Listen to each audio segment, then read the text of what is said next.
this is the end. Hold your breath and count to 10. Feel the earth move and then hear my heart burst again. For this is the end. Prod Nougat Artistique, bienvenue sur Nougat TV et sur Nougat Spécial Nocturne 2015. Les Nocturnes 2015 sont à leur deuxième édition, initiée par l'association Toulouse Nocturne ainsi que le maire de la nuit de Toulouse. Nous sommes dans ce musée des abattoirs à Toulouse pour remettre des récompenses aux acteurs de la nuit dans 8 domaines différents. Nous avons le domaine de la culture, du commerce, de la prévention de risques, de la recherche, du transport et bien d'autres, ainsi qu'un prix spécial qui va être remis par un jury ainsi que l'association Toulouse Nocturne. Cette manifestation va être menée de main de maître par le président de l'association Toulouse Nocturne ainsi que son vice-président, j'ai nommé Christophe Vidal et Alexandre Lévy, qui vont vous surprendre car c'est des one-man show, comme j'aime à dire, tout simplement exceptionnels. Je vais vous amener tout de suite vers l'apéritif. Suivez-moi.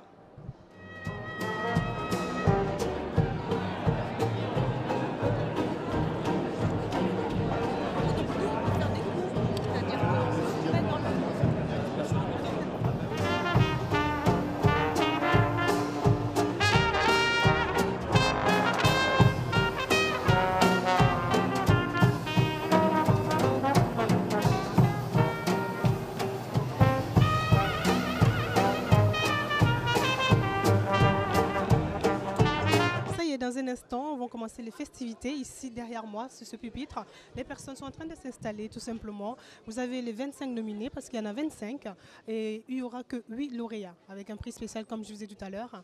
Nous avons le plaisir d'avoir comme hôte le responsable du cabinet du préfet de la Haute-Garonne, l'adjoint au maire de Toulouse, tout simplement M. Moudenc, plein d'autres personnalités du conseil régional et les partenaires, j'ai nommé TCO, Vinci Park et Malais, les entreprises Malais, pas mal de partenaires que nous allons vous présenter dans un instant.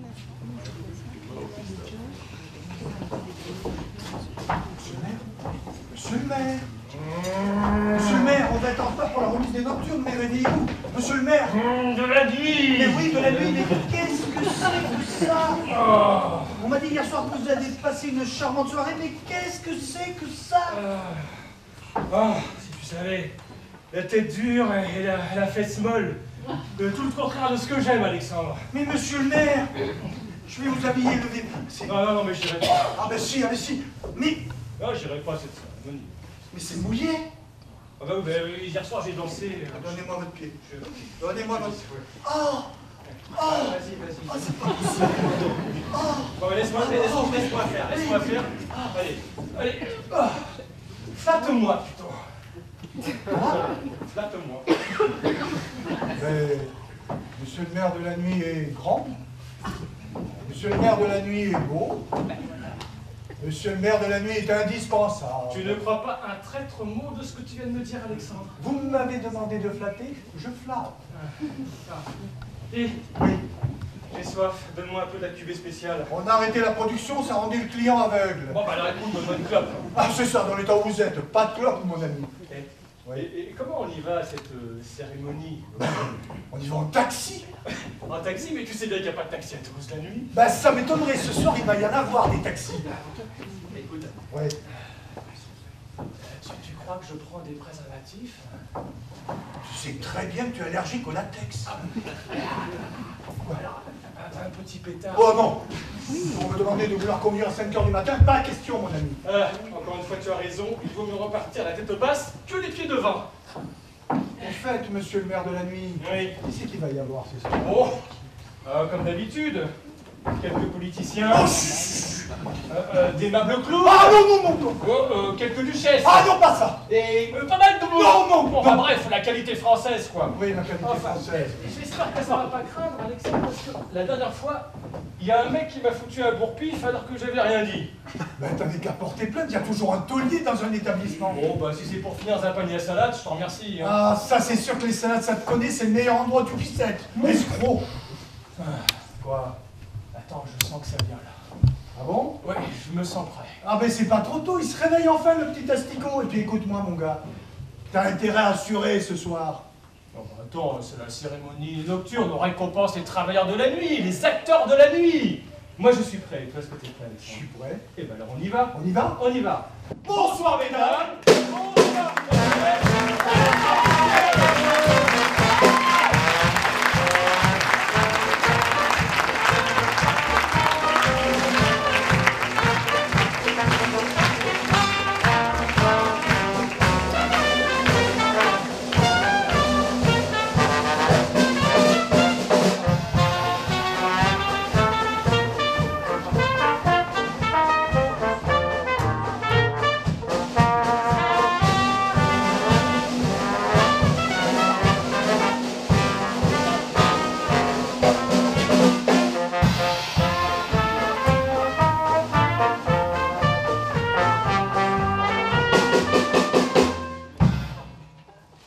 Merci.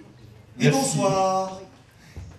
Bonsoir à tous et merci d'être présents à cette seconde cérémonie, les Nocturnes 2015. Alexandre. Christophe, ce soir, nous allons laisser la parole à nos personnalités, bien sûr, mais la règle du jeu est un peu différente. C'est-à-dire que chaque personne que je vais citer viendra bien sûr au pupitre et n'aura que 3 minutes pour s'exprimer.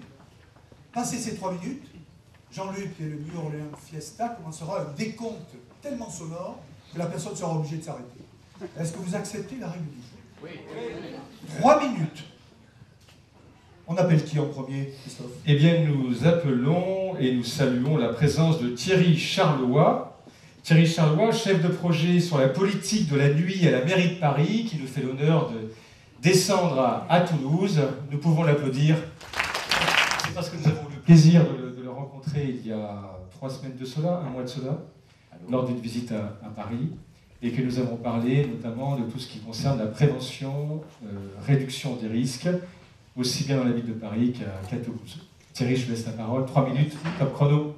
Me faire passer en premier, c'est sympa. Alors bon, on va essayer de se débrouiller. Normalement, c'est Frédéric Ocard, qui est le conseiller de Paris délégué à la nuit, qui devait s'exprimer, et non pas le chef de projet politique de la nuit, mais faute de grille, vous mangerez du merde, désolé.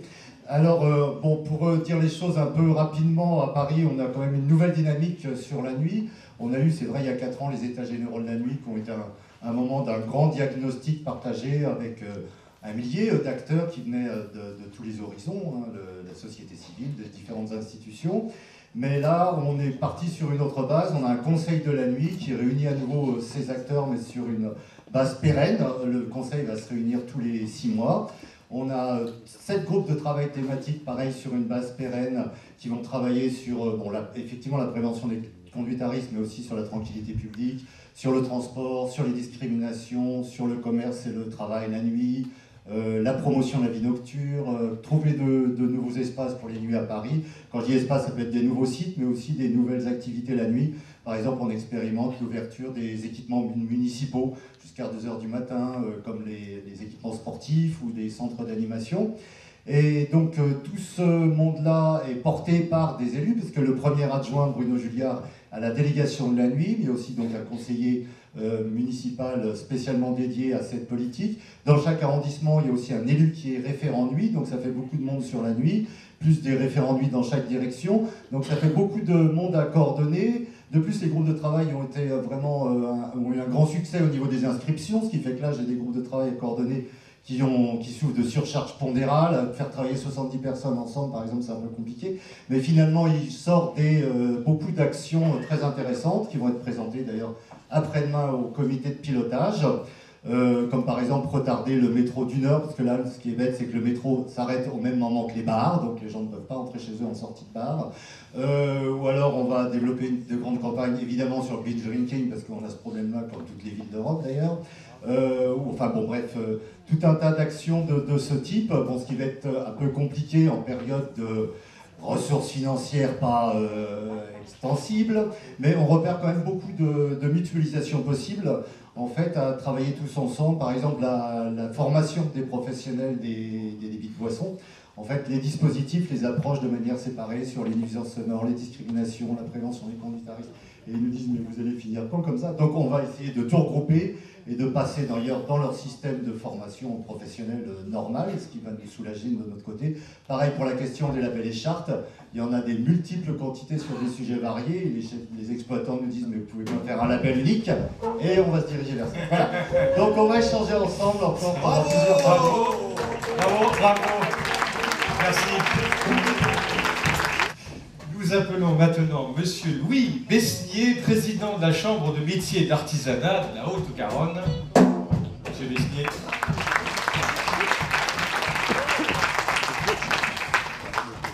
Trois minutes. Top. Mesdames, Messieurs, la Chambre des métiers, très heureuse d'être associée à ces manifestations, parce que la Chambre des métiers aussi, et au travers son artisanat, a des artisans qui la nuit sont référents. Si la nuit est pour beaucoup le temps du repos et celui du sommeil, elle n'est pas que ça. Et de plus en plus, le jour s'invite dans la nuit. Le travail de nuit, lui aussi, entre dans notre économie.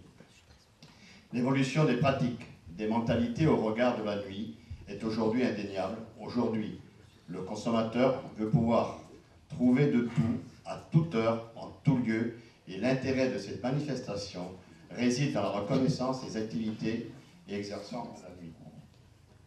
Pour ma part, mon expérience professionnelle m'a quotidiennement confronté aux coulisses de la ville de jour, cette ville qui prépare l'activité des diurnes.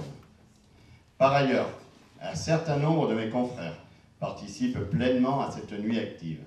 Les activités artisanales y sont certes sous-représentées face aux acteurs de la nuit festive, aux services de garde, de la sécurité civile, mais ils sont combien essentiels en matière de service à la population. Je pense notamment à tous les professionnels intervenant 24 heures sur 24, plombiers, serruriers, vitriers, les taxis, mais également à chacun de mes collègues, présents aux aurores dans leur laboratoire pour fournir à la ville le pain et les croissants. Je pense également à tous mes collègues artisans et commerçants ambulants qui, très tôt, fréquentent le marché d'intérêt national pour s'approvisionner et achalander leur rayonnage sur les marchés toulousains. Cette soirée, je l'espère, permettra à tout un chacun de mieux connaître et appréhender les questionnements de la nuit et les dynamiques qui sont à l'œuvre. C'est dans cette communication bien ciblée que l'artisanat doit trouver sa place. Merci. Oui. Passons à Jean-Jacques Bolzan, adjoint au maire en charge du commerce, représentant Jean-Luc Bureau, le maire de Toulouse. 3 minutes. Monsieur le maire de la nuit, messieurs les présidents, monsieur le directeur de cabinet du préfet, chers collègues, parce que j'ai pas mal de collègues élus sur différentes thématiques qui sont là présents ce soir. Oui, simplement vous dire que tout d'abord, regretter que Jean-Luc Moudin, qui aurait aimé être là ce soir, mais retenu par d'autres obligations, il n'a pu l'être, et c'est à ce titre que je le représente. Pour dire combien Toulouse, je ne bouge pas. Toulouse est une ville festive, une ville du partage et de la convivialité. Donc notre rôle, c'est d'arriver à équilibrer entre l'activité économique, qui se doit d'être festive, et je salue Ivo Danaf, ici, le président de l'UMIH, et la tranquillité des riverains. Donc nous devons arriver à trouver la juste mesure. C'est pour cela que nous mettons en œuvre différentes actions, depuis que nous sommes arrivés en avril 2014. Tout d'abord, nous avons rétabli le tarif de nuit à 5 €. Ceci, ça permet de relancer tout ce qui est activité, restauration, cinéma, discothèque et autres. Nous avons mis en œuvre le prolongement de l'ouverture du métro à 3 h du matin, et on étudie pour le développer au-delà, ce qui permet aux jeunes de pouvoir rentrer plus facilement chez eux, diminuer le nombre d'accidents et de problèmes. Nous augmentons les policiers municipaux, parce qu'une ville la nuit doit être sereine et en sécurité. Donc nous doublons les policiers municipaux, nous augmentons la vidéosurveillance, de façon à ce que chaque citoyen puisse déambuler le soir comme la journée, hein, mais le soir aussi et la nuit, entre autres, en toute sécurité. Je salue le travail que nous faisons en collaboration avec les différents partenaires que sont l'UMIH, le SINORCA, mais aussi la préfecture. Nous montons des groupes de travail, alors pas autant qu'à Paris, on essaie d'être plus pragmatique, si je puis dire, un groupe de travail où nous agissons pour voir comment les professionnels peuvent s'adapter, peuvent être labellisés éventuellement. Et de l'autre côté, on écoute aussi les riverains.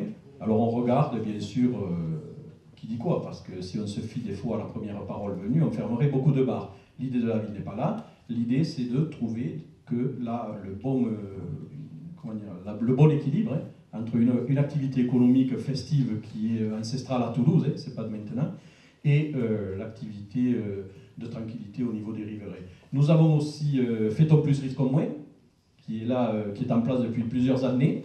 Cette année, ça sera 10 soirées, c'est de la prévention, des actions de prévention en lien avec des associations que je salue ici ce soir. Alors, je ne peux pas toutes les citer parce qu'elles sont tellement nombreuses que j'en oublierai. C'est des associations qui font de la maraude et qui s'adressent à un public fêtard, de jeunes ou de nouveaux arrivants, néo-arrivants sur la ville de Toulouse. Et on est ville référente avec Paris, au niveau du programme de l'IMPES, sur un projet de communication auprès de ces populations à risque, que ce soit pour l'alcool, pour les drogues et autres. Voilà. Donc, monsieur le maire de la Nuit, heureux de travailler avec vous. Vous êtes un homme reconnu dans la cité. Au nom de Jean-Luc Moudin, je salue vos initiatives. Merci. Je vous remercie. Merci. Donc, j'appelle à la barre monsieur Olivier Delquerou, directeur de cabinet représentant monsieur Pascal Maillot, préfet de la Haute-Garonne.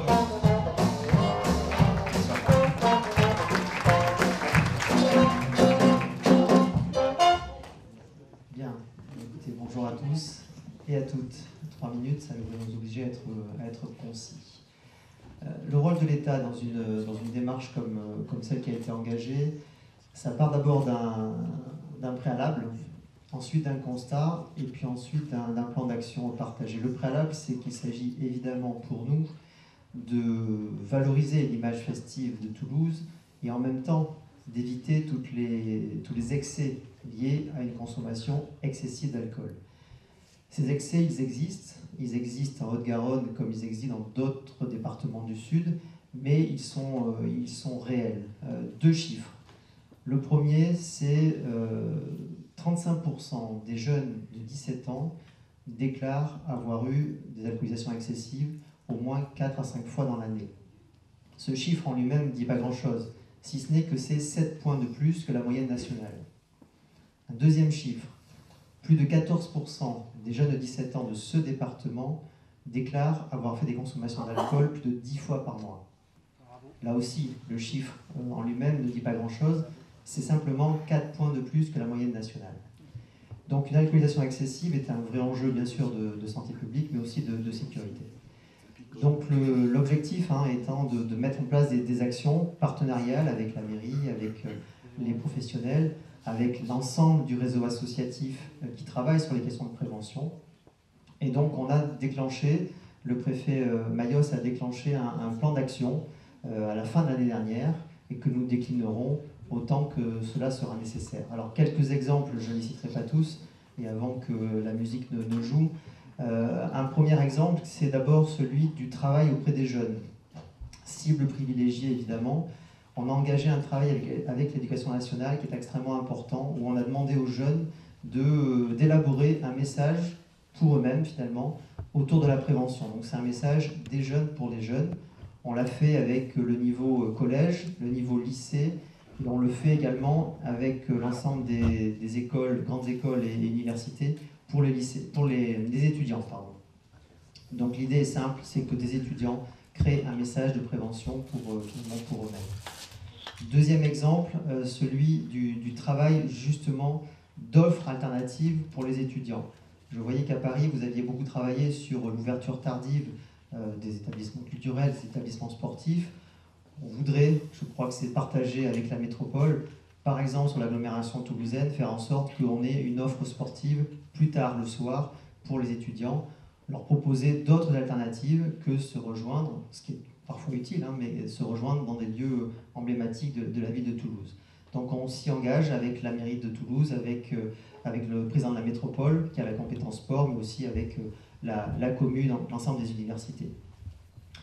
Beaucoup d'actions de prévention, mais pour qu'on ait une politique équilibrée, il faut aussi des actions de contrôle.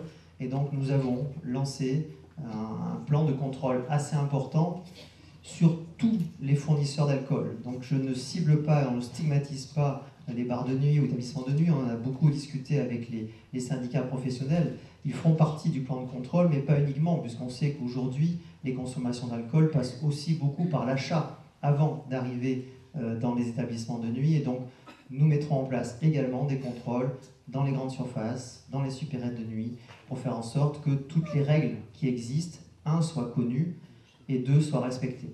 Donc c'est dans cet esprit, à la fois de responsabilité collective, mais de volonté farouche, que nous souhaitons, avec l'ensemble des partenaires, eh bien, œuvrer pour une fête à Toulouse et en Haute-Garonne plus saine et plus sereine.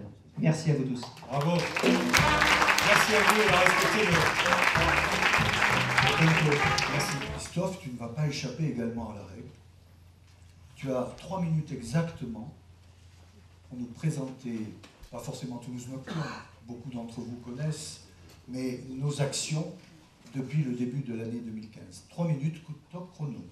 Et il faut-il prendre un ton aussi confidentiel pour parler de Toulouse Nocturne et de la nuit, susurrer? Soyez à la hauteur, je vous l'ai dit. Bien. Alors, l'association Toulouse Nocturne est née en 1842. Oui, et si on remonte à la nuit... je vous l'avais dit que c'était un escroc. Je vous l'avais dit. Allez, vas-y. Plus sérieux. Je crois que, sérieusement, il y a un an et demi de cela, nous parlions de droit à la vie de jour comme de nuit.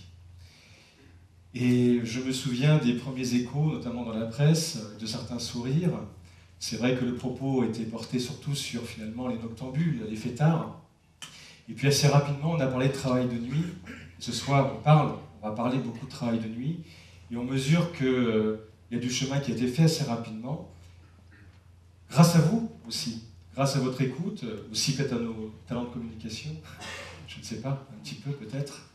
Mais ce qui est certain, c'est que là, vous êtes tous là, vous représentez l'État, collectivités, les associations aussi, et des partenaires économiques. Ça veut dire qu'à Toulouse, nous avons pris une longueur d'avance en matière de prise en considération du champ nocturne, je le dis souvent. Et le droit à la vie de jour comme de nuit, c'est quelque chose qui commence à être une réalité à Toulouse. On le voit dans le transport, avec toutes les difficultés, et on y reviendra tout à l'heure lorsqu'on parlera des nommés, mais on voit aussi qu'il y a une prise en considération, une sensibilité par rapport à ce champ nocturne. Alors il est anxiogène, la nuit à Toulouse est anxiogène, c'est compliqué aujourd'hui. Donc je dis souvent qu'il faut la réenchanter. Notre président en parle, c'est pas toujours réussi en ce moment. On va essayer, nous, à Toulouse, peut-être, de faire en sorte que cette nuit cohabite à la fois la prévention des risques, mais aussi la musique, le plaisir, aussi consommer, parce que c'est important de consommer la nuit, c'est un levier économique, la nuit est important, en période de crise, il ne faut pas le négliger, donc il faut y penser. Et je pense qu'on est sur la bonne voie, quelque part, tous ensemble. Après, ce que je constate, c'est qu'il y a des vraies synergies. Les synergies, on les a vues dans nos actions.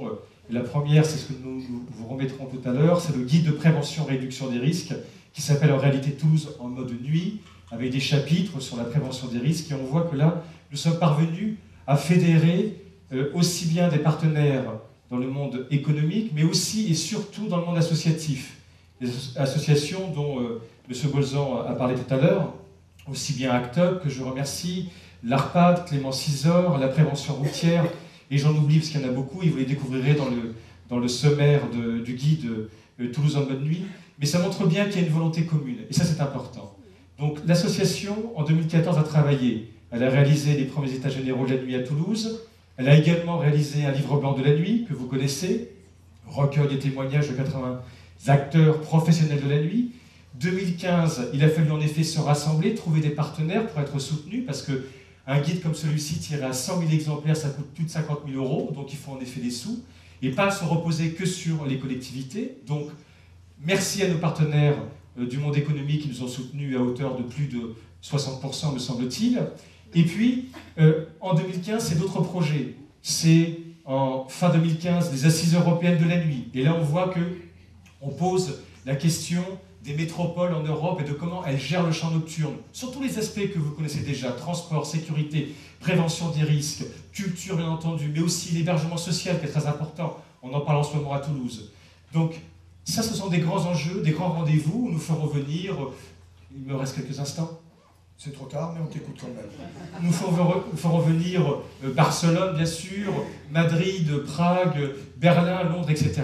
Et puis, un autre rendez-vous qui est important, au mois de septembre prochain, ce sera la conclusion de 2 études, je me dépêche, M. Guiraud, de 2 études, l'étude sur le poids économique de Toulouse la nuit, qui le Sicoval, Toulouse Métropole, mais aussi, c'est un scandale, mais aussi la CAM, et puis une étude sur le travail de nuit, sur le nombre de travailleurs de nuit que nous avons sur notre aire urbaine. Je vous remercie, tu m'as déconcentré. Merci à vous. Je déclare officiellement ouverte la seconde cérémonie des Nocturnes 2015.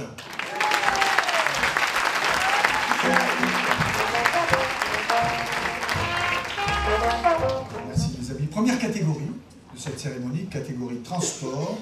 Et on appelle à nos côtés Céline Soulier, directrice générale de Cities Toulouse.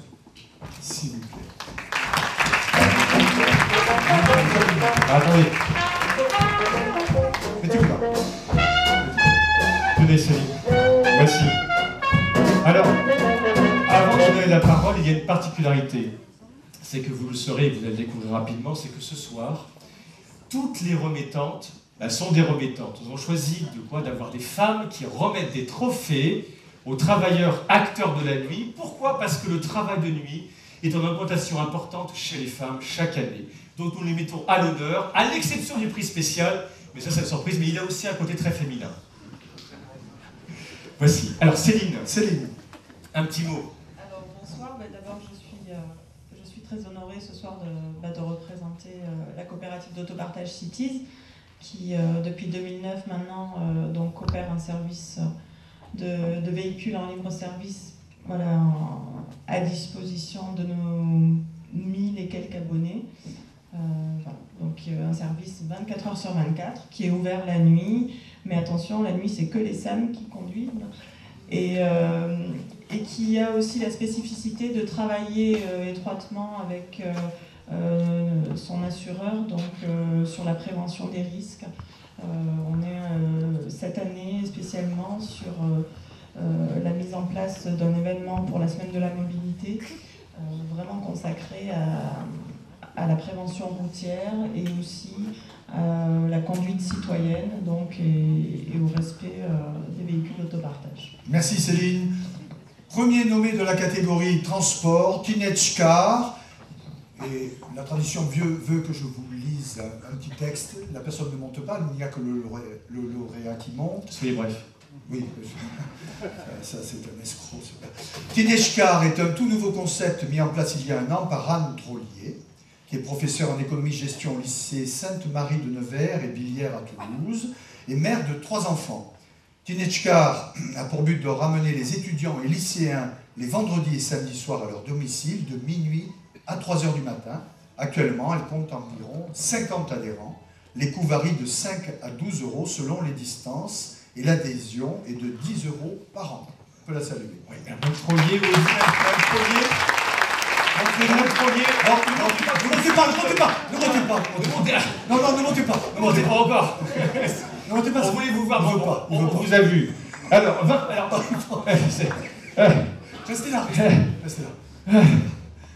Sinon, ça prend 4 heures, vous savez, c'est mais en tout cas, on vous a applaudi. Oui. Et comme on a rendez-vous Vinci Park. Oui, Vinci Park. Alors, Vinci Park, nommé, non pas nominé. Vinci Park pour le retour depuis le 1er janvier 2015 au tarif de nuit, tarif spectacle forfaitaire de 5 €.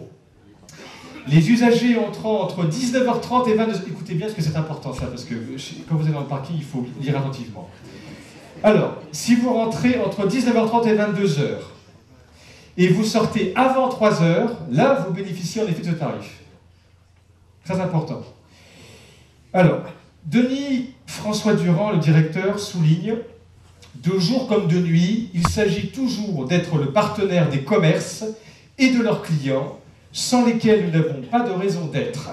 Notre activité est intimement liée à la vie de la ville, soutenir son attractivité et notre vocation 24 h sur 24 et 7 jours sur 7. En effet, on l'a trouvé. Monsieur Durand, où êtes-vous? On peut vous saluer de l'endroit où vous êtes. De toute façon, on ne voit pas. Monsieur Durand. Monsieur Durand. Parfait. Bravo. Dernier nommé de la catégorie transport, ici au SMTC, qui, vous vous en souvenez, depuis le 7 novembre 2014 a étalé les horaires du métro de 1h jusqu'à 3h du matin, le week-end, vendredi et samedi. Et comme le souligne Guy Claverie, qui est le directeur de la communication de TCO SMTC, un changement qui ne fait pas sans difficulté visiblement, mais se fait doucement et sûrement. Et il n'y a et aura de transport la nuit que s'il y a de la sûreté et de la sécurité pour ceux qui choisissent les transports en commun pour le chemin aller et le chemin de retour. On peut saluer Jean-Jacques Arnal, directeur de la Sûreté TCO, qui est ici présent, de sa place. Alors, on arrive au lauréat. Et c'est vous, chère madame, qui aurez le plaisir de nous annoncer qui sera le lauréat.